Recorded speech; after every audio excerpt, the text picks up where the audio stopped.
এই 8টি ব্যবস্থাপনা মেনে যদি আপনি চাষ করতে পারেন, সেক্ষেত্রে আপনি নতুন চাষী হন বা পুরাতন চাষী হন, দুটি মাছে আপনি চাষ করতে পারেন। এবং কোন মাছটি চাষ করবেন আপনি এবং কোন মাছটি কিভাবে চাষ করবেন সেটা সম্পর্কে আলোচনা করা হবে। আপনি একজন নতুন চাষী বা পুরাতন চাষী, কেন এই মাছটা কিন্তু ওই ধরেন বিক্রির সময় খুব ভালো দামে বিক্রি করা যায়। মোটামুটি 6 মাসে দেখবেন, 6 মাস বা 6.5 মাসে 15 থেকে 20 টাকা কেজি, 7 থেকে 8 মাসে 35 থেকে 40 টাকা কেজি চলে যায়। আসসালামু আলাইকুম, সকল মৎস্যচাষী ভাই বোনদের জানাচ্ছি প্রাণঢালা শুভেচ্ছা। আশা করি আপনারা সকলেই ভালো আছেন। প্রিয় দর্শক, আমরা আজকের ভিডিওতে আলোচনা করব দুটি মাছের পার্থক্য সম্পর্কে এবং দুটি মাছ চাষ সম্পর্কে বিস্তারিত আলোচনা করা হবে এবং কোন মাছটি চাষ করবেন আপনি এবং কোন মাছটি কিভাবে চাষ করবেন সেটা সম্পর্কে আলোচনা করা হবে। আপনি একজন নতুন চাষী বা পুরাতন চাষী, সেই হিসাবে আপনি কোন মাছটি চাষ করবেন আর দুটি মাছ চাষ করতে পারবেন কিনা সেটা নিয়েও কিন্তু বিস্তারিত আলোচনা করবে পুরো ভিডিও জুড়ে। আশা করি আপনারা সম্পূর্ণ ভিডিওটি দেখবেন। আর যারা যারা এখন আমার চ্যানেলটি সাবস্ক্রাইব করেন, তারা আমার চ্যানেলটি সাবস্ক্রাইব করে দিবেন এবং পাশে থাকা বেল আইকনটি বাজিয়ে দিবেন। আর যারা ফেসবুক পেজ থেকে দেখতেছেন, তারা হচ্ছে আমার পেজটা অবশ্যই ফলো দিবেন এবং লাইক দিয়ে মাধ্যমে আমাদের পেজটি ফলো করবেন। প্রিয় দর্শক, আমরা আজকে ভিডিওতে যে দুটি পদ্ধতি মাছ সম্পর্কে আলোচনা করবো সেটি হচ্ছে বাংলাদেশের খুবই পরিচিত মাছ শিং মাছ এবং ট্যাংরা মাছ। বাংলাদেশের বাজার চাহিদা অনুযায়ী এই দুটি মাছটি কিন্তু ব্যাপক বাজার চাহিদা রয়েছে, কারণ এই মাছের যেমন উৎপাদন যেভাবে হোক না কেন, এই মাছটা কিন্তু ওই ধরেন বিক্রির সময় খুব ভালো দামে বিক্রি করা যায়। মোটামুটি অনেক লাভবান হওয়া যায়। এই দুটি মাছ চাষ করতে গিয়ে অনেক মৎস্যচাষী ভাই লাভবান হয়েছে, আবার অনেক মৎস্যচাষী ভাইরা ক্ষয়ক্ষতির সম্মুখীন হচ্ছে। প্রিয় দর্শক, আপনি যদি দুটি মাছ চাষ করতে চান, সেক্ষেত্রে আপনি কিভাবে করবেন, কিভাবে শুরু করবেন এবং কিভাবে শেষ করবেন সেটা সম্পর্কে আমরা আলোচনা করবো। প্রথমে যে আপনাকে যে কাজটি করতে হবে, দেখেন মাছ চাষ করতে গেলে আপনাকে অবশ্যই প্রথম যে কাজটি করতে হবে সেটি হচ্ছে একটি পুকুর নির্বাচন। হ্যাঁ, যদি আপনি সঠিক ব্যবস্থাপনা না করতে পারেন, যদি আপনি সঠিক পুকুর নির্বাচন না করতে পারেন, সেক্ষেত্রে কিন্তু আপনি মাছ চাষে সহজে লাভবান হতে পারবেন না। এখন কথা হচ্ছে, আপনি শিং মাছ আর ট্যাংরা মাছের পুকুর নির্বাচন কি একই হবে? না, দুটি ভিন্ন ধরনের পুকুর নির্বাচন করতে হবে। সেক্ষেত্রে আপনাকে হচ্ছে গিয়ে শিং মাছের ক্ষেত্রে প্রথমে এমন একটি পুকুর নির্বাচন করবেন যে পুকুরটা আদার ছায়াযুক্ত, মানে পুরোপুরি সূর্যের আলো পড়ে না। হ্যাঁ, এমন একটি পুকুর নির্বাচন করতে হবে। আর এটি আপনি পরিমাণের ক্ষেত্রে আপনি যে কোনো সাইজের পুকুর, ধরেন আপনি একদম 10% থেকে শুরু করে 50%, 60%, 70%, হ্যাঁ, যে কোনো ধরনের আপনি পুকুর নির্বাচন করতে পারেন শিং মাছ চাষের ক্ষেত্রে। আর ট্যাংরা মাছের ক্ষেত্রে যে ব্যাপারটা হবে, ট্যাংরা মাছের ক্ষেত্রে আপনি এমন একটি পুকুর নির্বাচন করবেন যে পুকুরে পরিমাণ মতো সূর্যের আলোটা পড়ে। হ্যাঁ, আপনাকে অবশ্যই সেই পুকুর নির্বাচন করতে হবে। আর এই পুকুর নির্বাচনের ক্ষেত্রে আপনাকে মোটামুটি এই 10% থেকে শুরু করে আপনি 100% পর্যন্ত পুকুর আপনি নির্বাচন করতে পারেন। যে কোনো পুকুরে আপনি এই ট্যাংরা মাছ চাষ করতে পারেন। আর আপনি সব কেমন একটি পুকুর নির্বাচন করবেন যে পুকুরে হচ্ছে আপনি চাইলেই পুকুরের পানিটা পরিবর্তন করতে পারেন, কারণ এই দুটি মাছ চাষ করতে গেলে আপনার পুকুরের পানিটা পরিবর্তন করতে পারলে আপনি সবচেয়ে ভালো উৎপাদন পাওয়া যায়। সেক্ষেত্রে পুকুরের পানিটা উৎপাদন করতে পারেন, পরিবর্তন করতে পারেন এবং পুকুরটা যেন বন্যা আক্রান্ত না হয় এমন পুকুর আপনাকে নির্বাচন করতে হবে। তারপর হচ্ছে কি, আপনি মোটামুটি এমন পুকুরে চাইলে আপনি পুকুরটা নির্বাচন করতে পারেন। আর অবশ্যই কোনো সিজনাল পুকুরে কিন্তু এই দুটি মাছ চাষ করতে পারবেন না। অবশ্যই যে পুকুরে আপনি মাছ চাষ করেন না কেন, সেখানে যেন অবশ্যই 8 মাস থেকে 9 মাস পানি থাকে, সেটা আপনাকে অবশ্যই নির্ণয় করতে হবে। মোটামুটি আপনার পানি যেন থাকে 5 থেকে 7 ফিট, এমন যেন পানি থাকে, সেটা আপনাকে অবশ্যই শিওর হয়ে তারপর আপনাকে এই পুকুরটা নির্বাচন করতে হবে। কৃষক, তারপর যেটি আছে যে মাছ চাষের সফলতার অন্যতম চাবিকাঠি যে পুকুর প্রস্তুতি। যদি আপনি সঠিকভাবে পুকুর প্রস্তুতি না করতে পারেন, সেক্ষেত্রে কিন্তু আপনি মাছ চাষে কোনোভাবে লাভবান হতে পারবেন না। পুকুর প্রস্তুতির ক্ষেত্রে আপনার প্রথমে যে কাজটি করবেন, পুকুরের কাদাটা অবশ্যই অপসারণ করবেন। হ্যাঁ, একটা 1/2 ইঞ্চি, ধরেন এই সাইজ, এই 6 ইঞ্চি বা 7 ইঞ্চি 8 ইঞ্চি কাদা রাখতে পারেন। কাদাটা অপসারণ করার পর পুকুরের পাড়টা শক্তভাবে মেরামত করবেন। হ্যাঁ, পুকুরের পাড় শক্তভাবে মেরামত করার পর যদি আপনি একক চাষে করেন, সেক্ষেত্রে আপনি চাইলে একটা কম্বল, আমরা যে পুকুরের সাইডে যে কম্বল থাকে, ওই কম্বলটা আমরা সহজ ভাষায় যে বলি থাকি কম্বল, সেই কম্বলটা আপনি বিছিয়ে দেবেন। সেক্ষেত্রে পুকুর ব্যবস্থাপনাটা খুব সুন্দর হবে। হ্যাঁ, তারপর হচ্ছে পুকুরটা শুকিয়ে নেবেন। শুকিয়ে নেওয়ার পর হচ্ছে আপনার যে পুকুর প্রস্তুতি, দুটি মাছেরই পুকুর প্রস্তুতি সেম হবে, মানে একই রকম হবে। সেক্ষেত্রে আপনার যে কাজটি করতে পারেন যে কোনো ধরনের জৈব ও রাসায়নিক সার প্রয়োগ না করে আপনারা যে কাজটি করতে পারেন, যেটা হচ্ছে যে প্রতি শতাংশে আপনার 150 গ্রাম আটা বা ওটো ব্রান, 50 গ্রাম চিটাগুড়, তারপর 10 গ্রাম ইস্ট, বেকারি যে ইস্ট পাওয়া যায়, এই ইস্ট, এটা হচ্ছে আপনারা 48 থেকে 72 ঘন্টা ফার্মেন্টেশন করে বা 24 ঘন্টা ফার্মেন্টেশন করে আপনারা পুরো পুকুরে ছিটিয়ে দিবেন। পানি দেওয়ার 2 দিন পর হচ্ছে কি আপনারা চুন দিবেন। চুন দেওয়ার পর হচ্ছে কি আপনারা মই টানবেন। মই টানার পর হচ্ছে কি আপনারা এই ফার্মেন্টেশনটা আপনারা ছিটিয়ে দিবেন। তার 3 দিন পর দেখবেন যে পুরো পানিটা সবুজ হওয়া শুরু করেছে। তারপর হচ্ছে কি আপনারা পুকুরে মাছ দিবেন। দর্শক, এখন কথা হচ্ছে যে আপনার কি সাইজের মাছ দিবেন। হ্যাঁ, মাছের সাইজ বা নার্সিং।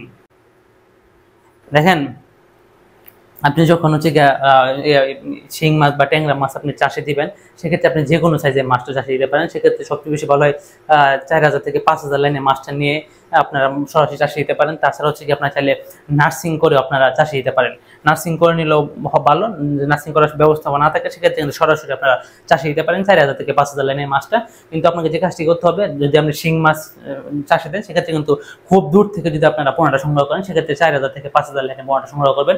কোনোভাবে 2000, 2500 বা 3000 লাইনে পোনাটা সংগ্রহ করলে কি হয় যে মাছটা হচ্ছে একটা সাথে যখন মোটামুটি মাছটা সাইজে বড় হয়, সেক্ষেত্রে মাছের কাঁটাটা শক্ত হয়, সেক্ষেত্রে একটা কাঁটার সাথে লেগে সেক্ষেত্রে মাছ বিভিন্ন রোগের দ্বারা আক্রান্ত হতে পারে বা ক্ষত বিক্ষত হতে পারে।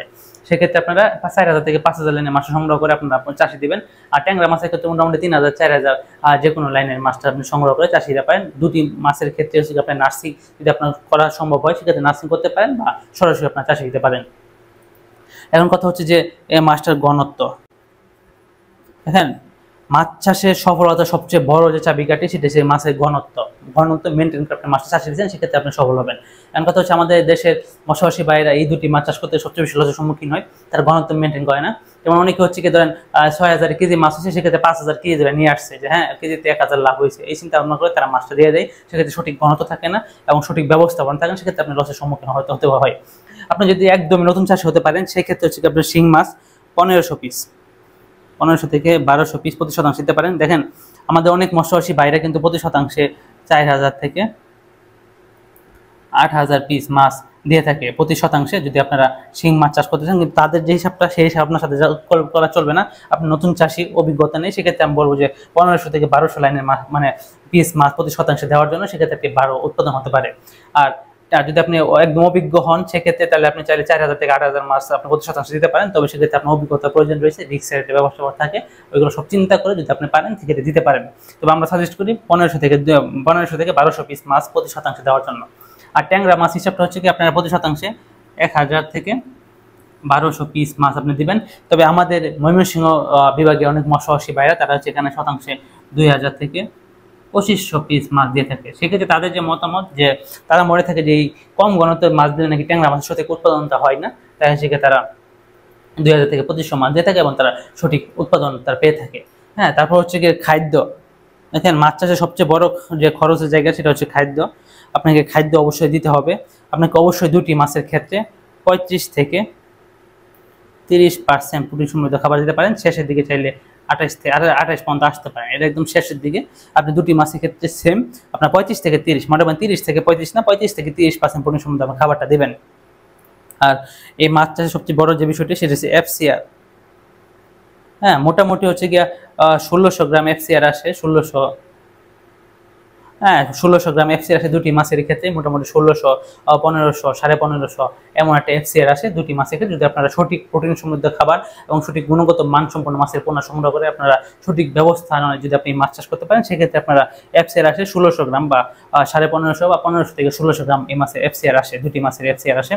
এখন কথা হচ্ছে যে এই যে আপনি মাছ চাষ করলেন, সেক্ষেত্রে কি আপনার কোনো মাসিক পরিচর্যার প্রয়োজন নেই? অবশ্যই আপনাকে মাসিক পরিচর্যাটা করতে হবে। যদি আপনি মাসিক পরিচর্যা না করতে পারেন, তাহলে কিন্তু আপনার মাছ চাষে সফলভাবে চাষ করতে পারবেন না। দেখেন, আমাদের অনেক মৎস্যবাসী ভাইরা মাসিক পরিচর্যা করতে চায় না। মাসিক পরিচর্যার কারণে হচ্ছে গিয়ে তারা অনেক সময় লসের সম্মুখীন হয়। মাসিক পরিচর্যার ক্ষেত্রে আপনি যে কাজটি করবেন, প্রত্যেক মাসে আপনার 25 থেকে 30% পানি পরিবর্তন করে দিবেন। হ্যাঁ, পানি পরিবর্তন করবেন। তারপর হচ্ছে আপনার প্রতি শতাংশে পানি পরিবর্তন করার পর আবার নতুন পানি অ্যাড করবেন। তার প্রতি শতাংশে 150 গ্রাম চুন যেটা মানে চুনের দলা নয়, শুধু চুনের পানিটা দিবেন। এবং তার পাশাপাশি সেটা 250 গ্রাম থেকে 300 গ্রাম লবণ দিবেন। এবং এই পানি পরিবর্তন করার পর আপনারা একটা জীবাণুনাশক দিতে পারেন। হ্যাঁ, প্রতি শতাংশে জীবাণুনাশক দিতে পারেন। বাংলাদেশে অনেক কোম্পানি জীবাণুনাশক রয়েছে, সেক্ষেত্রে আপনার সুবিধা মতো জীবাণুনাশক দিবেন। তারপর চুন, লবণ, এবং তার 3 দিন পর হচ্ছে কি আপনারা একটা প্রোবায়োটিক ইউজ করতে পারেন। তাহলে আপনার মোটামুটি মাসিক পরিচর্যা হয়ে যাবে। আর আপনাকে অবশ্যই মাসিক পরিচর্যা করতে হবে যদি আপনি এই মাছ চাষে লাভবান হতে চান। তারপর হচ্ছে কি যে মাছের সময়কাল। আপনি যদি শিং মাছ চাষ করেন এই ঘনত্বে, তাহলে আপনার মোটামুটি 6 মাস, 6 মাসে দেখবেন মোটামুটি 15 থেকে 20টায় কেজি চলে আসবে।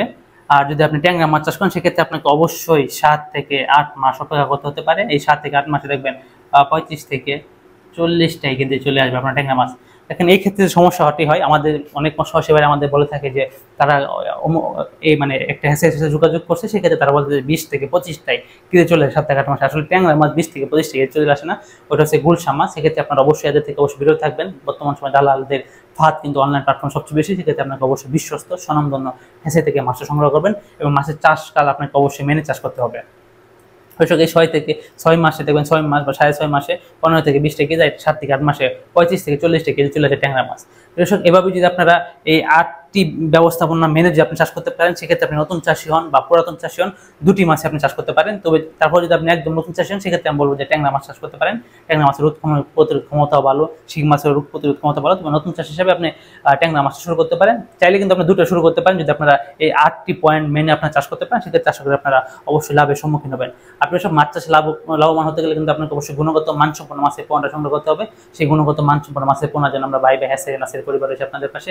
আপনার আমাদের কাছে মিঠা পানিতে চার্জযোগ্য যে কোনো মাছের পোনা এবং রেণু পেয়ে যাবেন খুবই সুলভ মূল্যে। তার পাশাপাশি বিক্রয়োত্তর সেবা হিসেবে মাছ বিক্রি এক পর্যন্ত আমাদের যে গাইডলাইন সেবা সেটা চালু থাকবে। দর্শক আজকে ভিডিওতে দীর্ঘায়িত করতে চাচ্ছি না, আমাদের পরবর্তী ভিডিও আসার পর্যন্ত সকলের সুস্বাস্থ্য এবং সুদীর্ঘায়ু কামনা করে এখানে বিদায় নিচ্ছি। আসসালামু আলাইকুম।